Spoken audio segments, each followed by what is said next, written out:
Hey guys, I've had a lot of requests for people asking about a meth bungalow, so I'm going to be showing you how to do that today. I have everything completely ripped out of here besides some initial supplies, otherwise it's completely empty. For workers, we got 3 chemists, 2 handlers, and now let's get into the build. Let's start off with employee beds. It's going to be the same as the weed one. Throw all the beds in this room, except this one you're going to leave a little space for around the outside. And then your bed, if you want to have one, can go in the kitchen. Then we can move straight into the mixing stuff. So I'm going to put one chemistry station here, another one in this corner, and then both ovens along that wall. I'm going to move to the supplies stations now.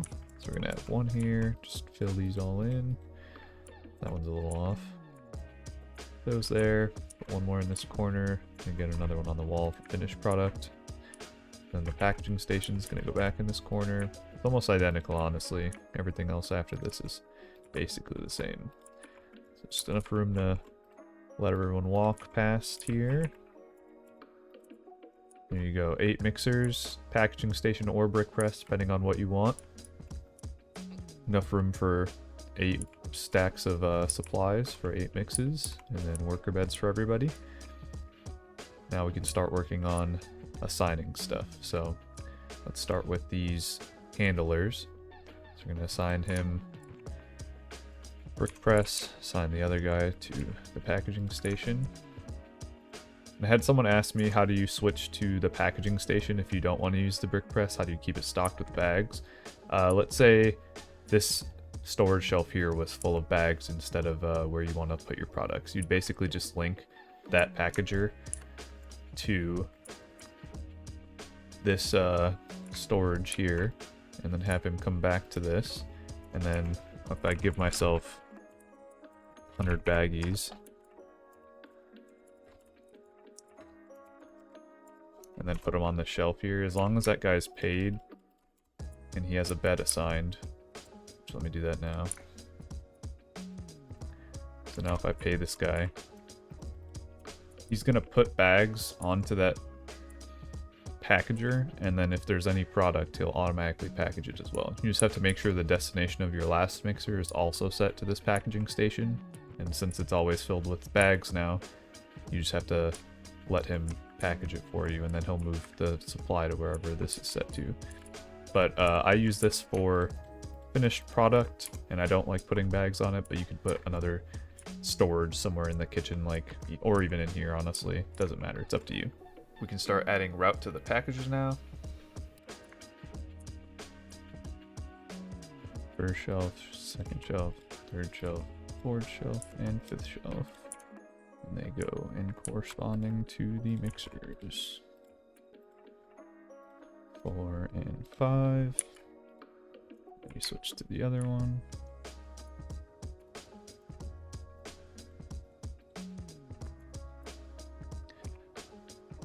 So moving on to the other worker after we get those initial ones done.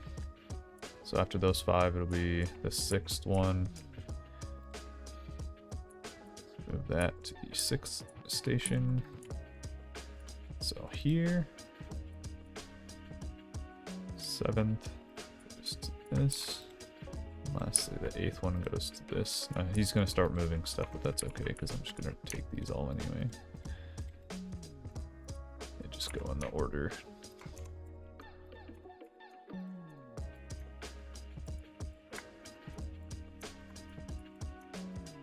Now once these guys get paid, that one's already paid, but once this other guy that gets paid, he'll start moving all that stuff to the mixers.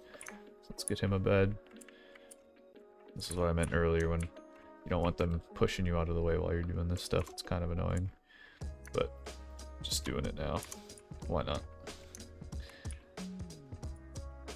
And then you assign your extra chemist, since you have 3 this time. You assign 1 chemist in here to run all 4 of these.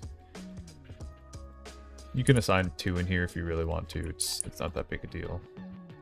I assign 1 in here and then the rest to the mix.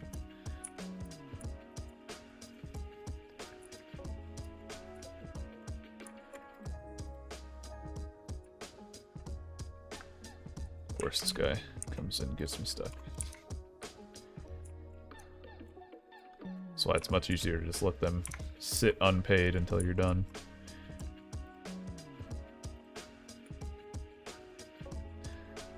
Assign this guy a bed as well. You just have to assign the last one a bed. You should be good to go.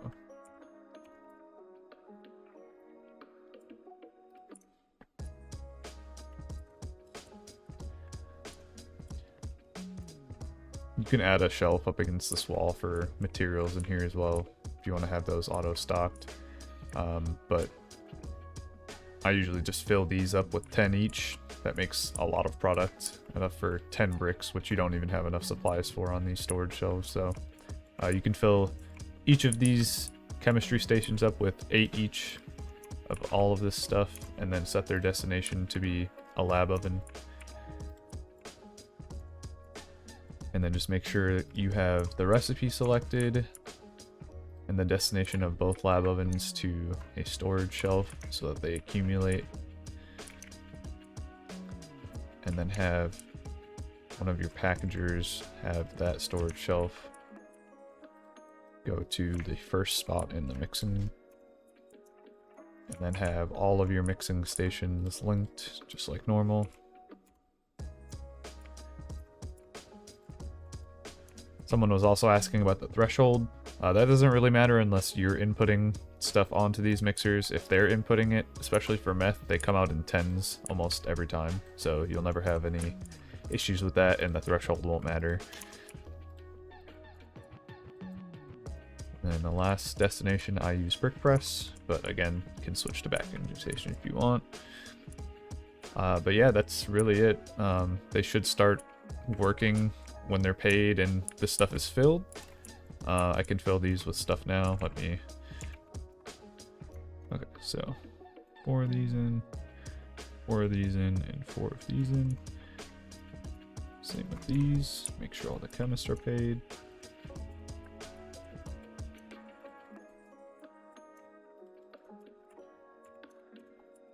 Alright, everyone's paid.